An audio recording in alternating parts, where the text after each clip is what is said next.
शहर आई देहाती बहू। हाल ही में रोहन की शादी निर्मला नाम की लड़की से हुई थी। निर्मला गांव की लड़की थी। रोहन के पिता और निर्मला के पिता दोनों बचपन के दोस्त थे। उन्होंने बचपन में ही एक दूसरे से वादा कर लिया था कि दोनों बच्चों के बड़े होते ही उनकी शादी करवा देंगे। इसलिए वादे के अनुसार रोहन के पिता निर्मला को अपनी बहू बनाकर घर ले आते हैं। निर्मला अपने साथ अपनी गाय भी लेकर आ जाती है और उसे घर के आंगन में बांध देती है। अरे ये क्या माँ, भाभी तो गाय भी लेकर आई हैं हमारे घर में। अभी घर में गाय बंधी देखकर आस पड़ोस के लोग तो हमारा मजाक उड़ाएंगे ना। हाँ बेटा, तू ठीक कहती है, लेकिन क्या करूँ मैं, तू तो जानती है तेरे पिता किसी की नहीं सुनते हैं। अरे ये क्या निर्मला, तुम अपने साथ गाय क्यों लेकर आई हो? आपके शहर में पैकेट वाला मिलावटी दूध मिलता है ना, लेकिन मुझे तो रोज ताजा दूध पीने की आदत है। गाय लाकर मैंने ना बहुत अच्छा किया है। अब हम सब रोज ना गाय का ताजा ताजा दूध पियेंगे। अरे ये सब तो ठीक है, लेकिन तुम ध्यान रखना कि तुम्हारी गाय की वजह से आस पड़ोस के लोगों को कोई तकलीफ ना हो। हाँ हाँ, मैं सब देख लूँगी, आप चिंता ना करें। कुछ दिन बीत जाते हैं। फिर एक दिन, चल बहू, आज हमें बाजार से सब्जी खरीदने जाना है। उसके बाद सुनीता निर्मला को बाजार में ले जाती है। सब्जी के महंगे दाम देखकर निर्मला के तो होश उड़ जाते हैं। ये क्या माँ जी, 1000 रुपये की सब्जी, ये तो बहुत ही ज़्यादा है। अब क्या करे बहू, शहर का तो यही हाल है। ना ना ना, मैं इस तरह पैसों की बर्बादी बर्दाश्त नहीं कर सकती। अब से ना हम इस बाजार से सब्जी नहीं खरीदेंगे। हाँ। फिर अगले दिन निर्मला घर के आंगन की मिट्टी खोद कर वहाँ तरह तरह की सब्जियाँ लगा देती है। अरे काव्या, तेरी भाभी तो बहुत अजीब है। उसने तेरे पूरे आंगन को खेत बना कर रख दिया। मेरी समझ में नहीं आता, तुम लोग इस लड़की को कहाँ से पकड़ कर लाए हो? अरे सब मेरे पिताजी का किया धरा है। सालों पहले अपने दोस्त से किए वादे के चलते उन्होंने उस गवार को हमारे गले बांध दिया। अरे तेरी भाभी सच में एक नंबर की गंवार है। उसे तो ढंग के कपड़े पहनने तक नहीं आते, ऊपर से उसने तेरे घर को गांव का तबेला बनाकर रख दिया है। उन औरतों की बातें सुनकर काव्या को बहुत बुरा लगता है। फिर वो अपने भाई रोहन से इस बात की शिकायत करने लगती है। रोहन निर्मला को समझाने की बहुत कोशिश करता है, लेकिन निर्मला के आगे उसकी एक नहीं चलती। फिर एक दिन रोहन निर्मला को एक शादी में ले जाता है। सभी मेहमान खाना खाने में व्यस्त थे। उधर रोहन भी अपने दोस्तों से गप्पे लड़ाने लगता है। तभी निर्मला तंदूरी चिकन के स्टॉल से ढेर सारे लेग पीस उठाकर अपने पर्स में डालना शुरू कर देती है। घर जाने के बाद इसे फ्रिज में रख दूंगी और कल सुबह मजे से खाऊंगी। फिर खाना खाने के बाद दोनों पति पत्नी वहाँ से जाने लगते हैं, लेकिन तभी दुल्हन का भाई उन्हें रोक लेता है। अरे ये सब क्या है? मैंने यहाँ खाना खाने के लिए सबको बुलाया था, खाना चोरी करने के लिए नहीं। तुमने पर्स में जो चिकन के लेग पीस छुपा रखे ना, चलो बाहर निकालो उन्हें। दुल्हन का भाई फौरन निर्मला से पर्स छीनकर सारे लेग पीस बाहर निकाल लेता है। मैंने इतना खर्चा करके खाने पीने का इंतजाम किया है और तुम हो कि यहाँ से खाना चोरी करके ले जा रही हो? शर्म आनी चाहिए तुम्हें। वहाँ मौजूद सभी लोग निर्मला को भला बुरा कहने लगते हैं। अपनी बेइज्जती होते देख रोहन दुल्हन के भाई से माफ़ी मांगकर निर्मला को घर ले आता है। निर्मला, आज तुमने सबके सामने मेरी नाक कटवा दी। आखिर तुम्हें चिकन के पीस चुराने की ज़रूरत क्या थी? मुझे माफ़ कर दीजिए रोहन जी। दरअसल ना, हमारे गांव में जब भी शादी होती थी तब मैं और मेरी सहेलियाँ इसी तरह शादी से ढेर सारा खाना लेकर आते थे। मुझे नहीं पता था कि मेरी इस गलती से आपकी इतनी बेइज्जती हो जाएगी। मुझे माफ़ कर दीजिए, आज के बाद ऐसी गलती कभी ना करेंगे। इतना कहकर निर्मला रोने लगती है। निर्मला को रोते देख रोहन का दिल पिघल जाता है और वो उसे माफ़ करके गले लगा लेता है। इस तरह कुछ दिन बीत जाते हैं। फिर एक दिन रोहन उदास होकर घर लौटता है। रोहन के कपड़े बुरी तरह फटे हुए थे। अरे बेटा, ये सब क्या है? किसी के साथ मारा पीटी हो गई है क्या? नहीं माँ, आज हमारी ज़िंदगी का सबसे बुरा दिन है। म्यूनसिपालिटी वालों ने हमारी दुकान तोड़ दी। आज से हमारी आमदनी पूरी तरह बंद हो गई। हे भगवान, हमने तो किस्त पर ढेर सारा सामान ले रखा है। अब हम सारे सामान की किस्त कैसे चुकाएंगे? मेरी तो सोचने समझने की शक्ति ही खत्म हो गई। पता नहीं आगे हमें और कितनी मुसीबत झेलनी पड़ेगी। आप सबको ना चिंता करने की जरूरत ना है, मैं सब ठीक कर दूंगी। तो कहना क्या चाहती है बहू? हम ना बोल कर नहीं बल्कि करके दिखाएंगे। हाँ। उसके बाद निर्मला अपने पिता को फ़ोन करके गांव से 5 गाय मंगवा लेती है और फिर अगले दिन निर्मला सभी गायों का दूध निकाल कर बड़े बर्तन में भर लेती है। तुम ये सब क्या कर रही हो निर्मला? मेरी तो कुछ समझ में नहीं आ रहा। हम ना इन गायों का दूध बेचने जा रहे हैं। उसके बाद हमारे पैसों की समस्या खत्म हो जाएगी। हे भगवान, बस यही दिन देखना बाकी रह गया था। भाभी दूध वाली बनकर दूध बेचेंगी तो मोहल्ले में इज्जत क्या रहेगी हमारी। सभी लोग हमें तरह तरह के ताने मारेंगे। आप ना ऐसी बेकार की बातें ना करो काव्या जी। जब जेब का पैसा और पेट की रोटी छिन जाती है तो इंसान पहले अपने और अपने परिवार के बारे में सोचता है। और वैसे भी जिस काम से हमारा घर चले उसकी कभी ना बुराई नहीं करनी चाहिए। फिर निर्मला दूध के 2 बड़े बर्तन साइकिल के दोनों तरफ लटकाकर मोहल्ले में घूमने लगती है। दूध ले लो, दूध, गाय का ताजा ताजा दूध ले लो, बिना मिलावट का शुद्ध दूध ले लो। चलो चलो आओ भाई, जल्दी ले लो। तभी निर्मला के पास कुछ औरतें आती हैं। अरे तुम तो सुनीता की बहू हो ना, तुम इस तरह सड़क पर दूध क्यों बेच रही हो? निर्मला उन दोनों औरतों को अपने घर के हालातों के बारे में सब बता देती है। देखिए, मैंने ना अभी अभी गाय का ताजा दूध निकाला है।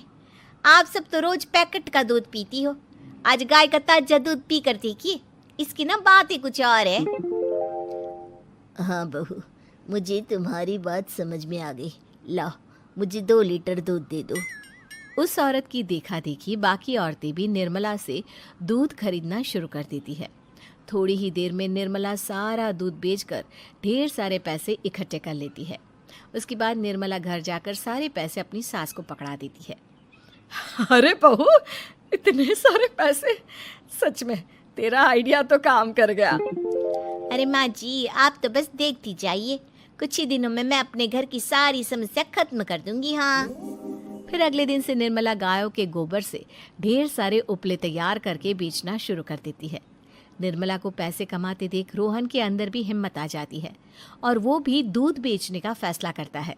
निर्मला के कहने पर उसके पिताजी कुछ और गायों का बंदोबस्त कर देते हैं। इस तरह दोनों पति पत्नी मिलकर दूध बेचना शुरू कर देते हैं। कुछ ही महीनों में उनका दूध का व्यापार खूब फल फूल जाता है। इसके चलते रोहन एक बड़ी दूध की डेयरी भी खोल लेता है। पिताजी, जब आपने निर्मला से मेरी शादी करवाई थी तब मैं मन ही मन आपको कोसा करता था, लेकिन आज मेरी समझ में आया कि आपका फैसला बिल्कुल सही था। आज अगर निर्मला ना होती तो पता नहीं हमारा क्या हाल होता। हाँ बेटा, तू ठीक कहता है। हमारी बहू ने तो हमें उजड़ने से बचा लिया। भगवान ऐसी बहू सबको दे। इस तरह निर्मला की समझदारी के चलते सब कुछ ठीक हो जाता है और वो सभी हंसी खुशी अपना जीवन जीने लगते हैं। अरे माँ जी, जल्दी चलिए, देखिए आपके घर के बाहर एम्बुलेंस आई है। गायत्री भागती हुई दरवाजे पर आती है। तभी उसकी बहू चांदनी को एम्बुलेंस से बाहर लाया जाता है। हे भगवान, ये मेरी बहू को क्या हो गया? एक्सीडेंट हो गया माँ जी। अरे लेकिन ये कैसा एक्सीडेंट है? चोट तो कहीं नजर नहीं आ रही। अरे माँ जी, दिमाग में अंदरूनी चोट लगी है और ये अपनी याददाश्त खो बैठी है। हैं? मेरी बहू याददाश्त खो बैठी है? अब क्या होगा? अब फिक्र मत करिए, बस इनका अच्छे तरीके से ख्याल रखिए। मैंने दवाइयाँ दे दी हैं, अब मैं चलता हूँ। अगले दिन, अब तेरी तबीयत कैसी है बहू? बहू? किसकी बहू? हम भैरवगढ़ के ठाकुर विक्रम सिंह की बेटी रूपवती हैं। हम एक राजकुमारी हैं और तुम हमारी दासी हो बुढ़िया। अरे बेटा विशाल, बहू कैसी बहकी बातें कर रही है। अरे कुछ मत पूछो माँ, रात को मुझसे अपने पैर दबा रही थी। सर पर चोट लगने की वजह से इसका दिमाग पूरी तरह खराब हो गया है और ये अपने आप को राजकुमारी समझ रही है। तभी वहाँ चांदनी आ जाती है। तुम दोनों यहाँ क्या खुसुर फुसुर कर रहे हो? कहीं तुम दोनों मिलकर हमारे खिलाफ कोई षड्यंत्र तो नहीं रच रहे हो? हम तुम्हारा सर तलवार से उड़वा देंगे, समझे? अरे नहीं नहीं राजकुमारी जी, हम तो आपके सेवक हैं। भला हमारी इतनी हिम्मत। कहिए, आपने यहाँ हॉल में आने का कष्ट कैसे किया? हमें बहुत भूख लगी है। ए दासी, जल्दी से हमारे लिए भोजन का प्रबंध करो। आज हम शाही कबाब खाएंगे। विशाल अपनी माँ को चांदनी की बात मानने के लिए इशारा करता है। ठीक है राजकुमारी जी, मैं अभी आपके लिए भोजन लेकर आती हूँ। इस तरह विशाल और उसकी माँ ना चाहते हुए भी चांदनी की जी हजूरी में लगे रहते हैं। लाओ माँ, जल्दी से मेरा टिफिन दो, मुझे देर हो रही है। अरे ठहर जा, जरा दम तो लेने दे मुझे। सारे घर का काम मुझे अकेली को करना पड़ता है। तेरी बीवी तो राजकुमारी बनी बैठी है, सारा दिन हुक्म चलाती रहती है। अरे माँ, मेरा भी तो यही हाल है। फिलहाल तुम मेरा टिफिन दे दो, मैं चला। रुको, कहाँ जा रहे हो? अरे मर गया रे, ये कहाँ से आ धमकी? आज हमारा जुहू चौपाटी घूमने का मूड है और हमें अपने लिए नई साड़ियाँ भी खरीदनी है। चलो जल्दी से अपना वाहन निकालो और हमें ले चलो। अरे अब तो मैं गया काम से। अगर आज मैं वक्त पे ऑफिस नहीं पहुंचा तो मेरा बॉस मुझे नौकरी से निकाल देगा। मरता क्या न करता। आखिरकार विशाल चांदनी को घुमाने ले जाता है और चांदनी अपने लिए ढेर सारी शॉपिंग भी करती है। ए दासी, टीवी पर कपिल शर्मा के आने का समय हो गया है, जल्दी से टीवी शुरू करो। अरे वाह, कपिल शर्मा तुझे याद है, बाकी कुछ याद नहीं। बहू, तू तो बड़ी चालू लगती है। अपने फायदे की हर चीज तुझे याद रहती है। मैं तो तेरी इस अजीब बीमारी से परेशान हो गई हूँ। अगले दिन, अरे डॉक्टर साहब, आप इतने दिन से मेरी बहू का इलाज कर रहे हैं, लेकिन उसकी बीमारी तो सुधरने के बजाय और बढ़ती जा रही है। अरे माँ जी, ये दिमागी बीमारी है। बेचारी की याददाश्त चली गई है, वापस आने में थोड़ा वक्त तो लगेगा ही ना। गायत्री डॉक्टर से बात कर ही रही होती है कि तभी उसकी पुरानी सहेली शीला वहां आ जाती है। शीला को देख अचानक डॉक्टर घबरा जाते हैं। अच्छा माँ जी, मुझे एक मरीज को अर्जेंट देखने जाना है, मैं चलता हूँ। ये कौन था? अरे अब क्या बताऊं शीला, एक एक्सीडेंट भी मेरी बहू की याददाश्त चली गई है। ये डॉक्टर उसका इलाज कर रहा है। ये डॉक्टर कब से बन गया? अरे ये तो चमन पान वाले का लड़का है, सारा दिन नौटंकी करता रहता है। अच्छा तो ये बात है, अब मैं समझी। मेरी बहू और ये पान वाले का लड़का दोनों मिलकर मुझे बेवकूफ बना रहे थे। चल तू मेरे साथ। गायत्री शीला को एक बड़ा सा डंडा हाथ में देकर अपनी बहू चांदनी के कमरे में ले जाती है। बहू, ये मेरी सहेली है, एक डॉक्टर है। इसने तेरे जैसे न जाने कितनों का इलाज 2 मिनट में कर दिया है। इसका कहना है कि सर पर जहाँ चोट लगी हो, अगर उसी जगह दोबारा किसी बड़े डंडे से जोर से मारा जाए तो मरीज की याददाश्त वापस आ जाती है। देख, हम डंडा भी लाए हैं। अपनी सास की बातें सुनकर और हाथ में बड़ा डंडा देख चांदनी घबरा जाती है। अरे बाप रे, मैं तो फंस गई।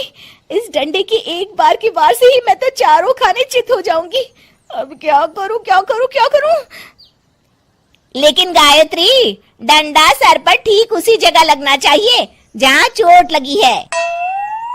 अरे तू चिंता मत कर, 2-4 बार मारूंगी तो एक बार तो सही जगह लग ही जाएगा ना। चल बहू, तैयार हो जा। अरे नहीं नहीं माँ जी, मुझे मत मारिए।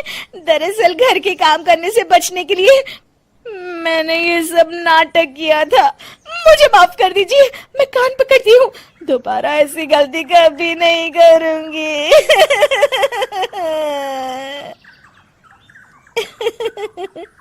क्यों दोस्तों, कहानी कैसी लगी हमें जरूर बताइएगा। उम्मीद है कि आपको हमारी ये कहानी पसंद आई होगी। कृपया हमारे चैनल को सब्सक्राइब करें और सभी अपडेट्स के लिए बेल आइकन जरूर क्लिक करें। और हाँ, वीडियो लाइक और शेयर करना मत भूलिएगा। Bye bye.